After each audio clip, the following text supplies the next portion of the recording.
Ce reportage maintenant qui fera certainement tourner quelques têtes. Vous connaissez le pole dance, mais avez-vous déjà entendu parler du pole sport? Les championnats du monde se déroulent jusqu'à demain à Lausanne, un sport de niche en pleine expansion. Reportage Johan Rittner. Virevolter autour d'une barre métallique bien loin des cabarets. Depuis jeudi et jusqu'à demain, le pôle sport est à l'honneur à Lausanne. Un championnat du monde réunissant 45 pays et 400 athlètes. Parmi eux, une championne vaudoise tombée amoureuse de la discipline il y a une dizaine d'années. On est très varié dans la création, dans la créativité, dans l'aspect force, souplesse. Parfois en artistique, il y a vraiment une thématique très élaborée avec des accessoires, donc plein de capacités physiques requises pour le pratiquer.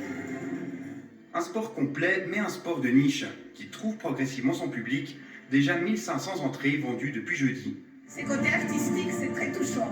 Tout le monde peut venir, ça va des tout jeunes jusqu'à plus de 60 ans je crois, donc vraiment sympathique. Ça montre à quel point c'est pas ces idées préconçues, que c'est plus... Ouais, que c'est beaucoup plus que juste ce qu'on voit dans les bars ou comme ça, mais que c'est vraiment un sport à part entière.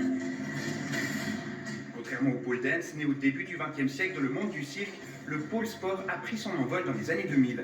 Autre différence fondamentale, ici, chaque figure est codifiée et scrutée par des juges. La pole dance, c'est plutôt inscrit dans l'art et la culture, donc c'est une libre expression, on va dire, alors que le pole sport, on va le pratiquer, on va être sous la vigie de Scott Despoints qui va nous dire comment on crée notre chorégraphie. Un sport en plein essor, ouvert à toutes et tous. En Suisse, 12 000 personnes le pratiquent, dont 300 en compétition. C'est le cas d'Amélia et d'Elisa, qui participaient aujourd'hui à leur premier championnat du monde.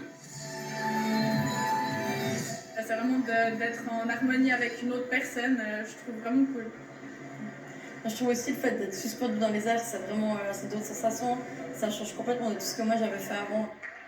Le pôle sport, puissant vecteur d'émotion, un argument de poids pour sa fédération internationale qui ambitionne d'en faire un jour une discipline olympique.